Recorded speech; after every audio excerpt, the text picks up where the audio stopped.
আসসালামু আলাইকুম ভিউয়ার্স, আশা করি সবাই ভালো আছেন। বন্ধুরা, বাংলাদেশ সহ ওয়ার্ল্ড ওয়াইড যত মোবাইল টেকনিশিয়ান রয়েছেন তারা কম বেশি আমার ভিডিও দেখে থাকবেন এবং আমার ভিডিওতে আপনারা লাইক কমেন্ট শেয়ার করেন বলেই আমি কন্টিনিউয়াসলি আপনাদের জন্য ভিডিও বানাই। বন্ধুরা, এই মুহূর্তে আমার হাতে দেখতে পাচ্ছেন একটি চায়না মোবাইল এবং এই চায়না মোবাইলটি দিয়ে আমি বুঝাবো কিপ্যাড কেন সমস্যা করে বা কিপ্যাডের সমস্যা কত প্রকার এবং এগুলো কিভাবে আমরা সমাধান করতে পারি। তো ফার্স্ট অফ অল আমাদের জানতে হবে আসলে কিপ্যাডের সমস্যা কত প্রকার হয় এবং কি কি কারণে হয়। আর এটা তখনই আপনি বুঝতে পারবেন যখন এই ভিডিওটা ফুলফিল দেখবেন। যদি এই ভিডিওটা টেনে টেনে দেখেন তাহলে আসলে আগামাথা কিছুই বুঝবেন না। আর একটা কথা বলে দেওয়া ভালো, কাজ কাউকে গুলিয়ে খাইয়ে দেওয়া যায় না। যদি আপনি নিজের ইচ্ছা না থাকে বা আপনি ভিডিওটা ফুলফিল না দেখেন তাহলে আপনি একটা সাপোর্ট পাবেন এই আশা করা যায় না। তো আশা করি ভিডিওটা ফুলফিল দেখলে আপনারা একটা সাপোর্ট পাবেন। এখনও যারা আমার চ্যানেলটাকে সাবস্ক্রাইব করেনি প্লিজ প্লিজ প্লিজ চ্যানেলটাকে সাবস্ক্রাইব করো। তো বন্ধুরা, আমরা প্রথমেই জানবো কিপ্যাড কত ধরনের সমস্যা করে, মানে কয় প্রকার সমস্যা করে। কিপ্যাড ফুল হ্যাং, মানে ফুল হ্যাং হয়ে গেলে কিপ্যাড একটা বাটনও কাজ করে না, ফুল হ্যাং। তারপরে যে সমস্যাটা হয় কিপ্যাড লাইন মিসিং, এবং লাইন মিসিং হয়ে গেলে দেখা গেল যে 2-3টা বাটন কাজ করে না অথবা অন্যান্য আদার্স এডিসিস অনেক প্রবলেম করে থাকে। তারপরে আমাদের যে সমস্যাটা হয় কিপ্যাড অটো রান, মানে কিপ্যাড অটোমেটিক কাজ করতে থাকে। তো বন্ধুরা, এইসব সমস্যার হলে আপনারা কিভাবে সমাধান করবেন এটাই এই ভিডিওতে দেখবো। তো চলুন শুরু করা যাক। আমি আসলে অ্যানালগ মাল্টিমিটার দিয়ে বোঝানোর চেষ্টা করব স্টেপ বাই স্টেপ। তো বন্ধুরা, কিপ্যাড যদি ফুল হ্যাং হয়ে যায়, প্রথমে এই স্টেপটা আমরা দেখবো যে কিপ্যাড যদি ফুল হ্যাং হয়ে যায় তাহলে আমরা এটা কীভাবে ফিক্স করতে পারি। তো আসলে কিপ্যাড হ্যাং হয় কী কারণে? কিপ্যাড একমাত্র হ্যাং হয় অতিরিক্ত ডাস্ট ময়লার কারণে। তো আমি আপনাদেরকে এটাই রিকমেন্ড করবো, আপনারা যখন কিপ্যাডে কাজ করবেন প্রথম অবস্থা আপনারা যা করবেন কিপ্যাডটাকে ভালো মতো ওয়াশ করতে হবে।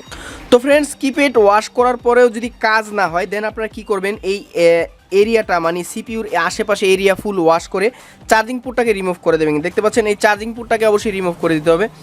চার্জিং পোর্টটাকে রিমুভ করে দিলে কি হবে বন্ধুরা, খুব সহজে আপনারা এই কাজটা ফিক্স করতে পারেন। চার্জিং পোর্টটা রিমুভ করলে হবে না, তারপর এই জায়গাটাকে ওয়াশ করতে হবে। তো বন্ধুরা, কিপ্যাড যদি ফুল হ্যাং করে পরের যে স্টেপটা মানে থার্ড স্টেপ আপনারা জাস্ট কী করবেন, এই যে ক্যামেরা আছে ক্যামেরার রেবনটাকে খুলে ফেলবেন মাদারবোর্ড থেকে। তারপর একবার জাস্ট টেস্ট করবেন যে কিপ্যাডের কী অবস্থা, কিপ্যাড কাজ করে কি না। তো এইভাবে স্টেপ বাই স্টেপ কাজ করলে আপনাদের কাছে কাজগুলো খুব সহজ হয়ে যাবে। তারপরও যদি না হয় মোবাইলটাকে ফ্লাশ করতে পারেন। তো বন্ধুরা, এই হচ্ছে কিপ্যাড প্রবলেমস, মানে কিপ্যাড প্রবলেম ফুল হ্যাং হয়ে গেলে আপনারা কী করবেন বা এই প্রতিকার আমরা কীভাবে করতে পারি। তো সেকেন্ড স্টেপে আমরা আসি হচ্ছে কিপ্যাড লাইন মিসিং। বন্ধুরা, এই যে এই সমস্যাটা হচ্ছে খুব হার্ড একটা সমস্যা, কিন্তু আপনি যদি বুঝতে পারেন যে এই সমস্যাটা কী কারণে হয় বা এই লাইনগুলো কীভাবে কাজ করে বা মিসিং লাইনগুলো আমরা কীভাবে আউটপুট মানে বের করতে পারি, তাহলে এই কাজটা আপনাদের কাছে সহজ হবে। করবো আপনাদের যদি এমন হয় ফর এক্সাম্পল এই 3টা বাটন কাজ করতেছে না বা এই একটা বাটন কাজ করতেছে না, তো অলমোস্ট যে বাটনটা কাজ করতেছে না আমরা লাইনগুলো মাপতে পারি যে লাইনগুলো কী অবস্থা আছে। লাইনগুলো নির্ণয় করার জন্য মানে লাইনগুলোকে আইডেন্টিফাই করার জন্য আমাদের অ্যানালগ মিটারের এই আইকনটা থাকবে হচ্ছে দেখুন এই জায়গায় এক্সটেনে রাখা অবস্থা আমরা একটু চেকিং করবো যে আপনার মিটারটা ঠিকঠাক ভলিউম আপ দেয় কি না। তো আমি ধরে নিলাম আপনাদের এই যে এই স্টার বাটনে এখানে লাইন নাই, তো আপনারা কি করবেন জাস্ট, তো বন্ধুরা এই মাইনাসটা থাকবে এই যে মাইনাসে আর এই প্লাসটা থাকবে হচ্ছে এই প্লাস রিডিংয়ে। এখানে একটা রেঞ্জ দেখাচ্ছে এবং তার মানে এখানে লাইন আছে এবং এখানে দেখি এখানেও লাইন আছে, মানে মাইনাস এবং প্লাসে লাইন আছে। তবে এটা ভাবা যাবে না এই মাইনাসটা এটা কখনো এই মাইনাস হতে পারে না, জাস্ট এটা হচ্ছে একটা কিপ্যাডের মাইনাস আর এটা হচ্ছে কিপ্যাডের প্লাস লাইন। তো বন্ধুরা, এইভাবে যদি স্টেপ বাই স্টেপ আপনারা কাজ করেন তাহলে কিন্তু কাজগুলো সহজ হয়ে যায়। যেমন এই লাইনেও আছে এই লাইনও আছে, তাহলে আমরা কি করব, তাহলে বুঝতে হবে আমাদের এই মাদারবোর্ডে কোথাও ওয়াটার ড্যামেজে লিকুইডে অতিরিক্ত ময়লা থাকার কারণে হয়েছে। তো সেই ক্ষেত্রে কিন্তু আমরা স্টেপ বাই স্টেপ কাজগুলো করব। যেমন প্রথমেই ধরেন যে এই যে কিপ্যাডটাকে সুন্দর মতো ওয়াশ করা, তারপরে সিপিইউর আশেপাশে সুন্দরভাবে এরিয়াগুলোকে ওয়াশ করা। তো এই হচ্ছে যদি লাইন থাকে তাহলে মানে লাইন থাকার পরও কাজ করছে না তাহলে আপনারা কী করবেন, সেক্ষেত্রে আমরা এই কাজটা করব। তো ফর এক্সাম্পল আমি এই লাইনটা মিসিং বাট এই লাইনটা আছে, তো আমাদের এটা খুঁজতে হবে এটা কোন জায়গা থেকে মিসিং। তো বন্ধুরা, এই যে অনেক সময় হয় যে এই 3টা একসাথে কাজ করতেছে না, তো সেই ক্ষেত্রে আমরা কি করব, বাজার মোডে রাখবো। দেখুন আমরা এখানে একটা কন্টিনিউটি পাচ্ছি, তো যেহেতু এখানে একটা কন্টিনিউটি হচ্ছে জাস্ট আপনারা কী করবেন, ধরেন এই লাইনটা মিসিং, তাহলে দেখতে হবে এই লাইনটার সাথে এই লাইনটার কোনো সংযোগ আছে কিনা, নাই, কিন্তু এই লাইনটার সাথে এই লাইনটার ঠিকই সংযোগ আছে।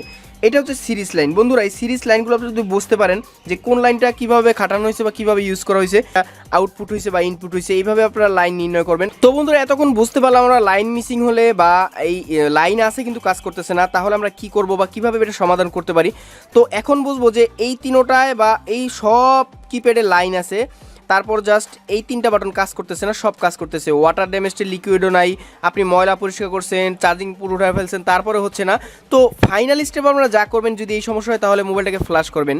আর আরেকটি ব্যাপার, এই কিপ্যাডের পরিসংখ্যানগুলো এতটাই যে আপনাদের বোঝাতে ভিডিও অনেক লেন্দি হয়ে যাবে, তাই শর্ট কমান্ডে বোঝানোর চেষ্টা করব। দেখুন এখানে ডায়াল বাটন আছে একটা, এবং এই ডায়াল বাটনটা যদি কাজ না করে, দেখা গেছে লাইন আছে ঠিকই কিন্তু ডায়াল বাটন কাজ করছে না। তো একটা কথা মনে রাখবেন, আমরা যে হেডফোনটা ঢুকাই, হেডফোনে কিন্তু রিসিভার থাকে। তো হেডফোনের রিসিভারের যে লাইনটা অপশনটা এবং এটার সাথে সম্পূর্ণ একটা কানেক্টেড আছে হালকা। তো সেই ক্ষেত্রে কী হয়, যদি চার্জিং পোর্টটা শর্ট হয়ে যায়, সেক্ষেত্রে কিন্তু এই ডায়াল বাটনটা কাজ না করাটাই স্বাভাবিক। তো আমরা যদি এই জিনিসগুলো বুঝতে পারি, অথবা এই সাইডে ভলিউম প্লাস এবং ভলিউম মাইনাস থাকে অনেক সময়, অনেক চায়না কিপ্যাড মোবাইলের অথবা নোকিয়া মোবাইলের, যদি ভলিউম মাইনাস এবং প্লাস শর্ট হয়ে থাকে, তাহলে কিন্তু ফুল একটা কোনো বাটনই কাজ করবে না। তো আশা করি বুঝতে পারছেন হোয়াট ইজ কিপ্যাড কীভাবে কাজ করে। তারপর আরেকটা ইনফরমেশন আপনাদেরকে দেওয়া উচিত। এখানে দেখতে পাচ্ছেন কিপ্যাড অটো রান।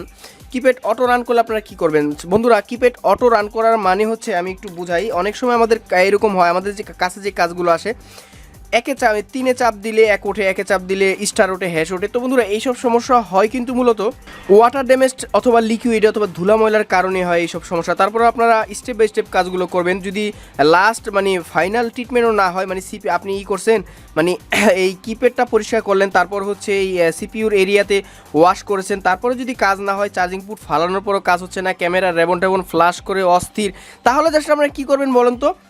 সিপিইউটাকে উঠাবেন, রিবোল করে বসাবেন, কাজটা হয়ে যাবে। এবং রিবোল করে বসানোর পর অবশ্যই রিবোল করার আগে ময়লাগুলোকে ভালো মতো সিপিইউর নিচ থেকে পরিষ্কার করে নিতে হবে। তো ফ্রেন্ডস, এই ছিল হচ্ছে কিপ্যাড নিয়ে। আর যদি আপনাদের সেকেন্ড পার্ট দেখতে মন চায় ভিডিওর, অবশ্যই কমেন্টস করে জানাবেন। আমি চেষ্টা করবো এই ভিডিওর সেকেন্ড পার্ট তৈরি করার জন্য। তো বন্ধুরা, ভিডিওটা কেমন লাগলো অবশ্যই কমেন্টস করে জানাবেন। ভিডিওটা ভালো লাগলে একটি লাইক করবেন, বন্ধুদের কাছে শেয়ার করুন। আর আপনি যদি আমার চ্যানেলে নতুন হয়ে থাকেন, অবশ্যই চ্যানেলটাকে সাবস্ক্রাইব করে পাশে থাকুন এবং পাশে রাখা বেল আইকনটিতে প্রেস করে ফেলুন। তো দেখা হচ্ছে পরবর্তী ভিডিও এপিসোডে। সে পর্যন্ত ভালো থাকুন।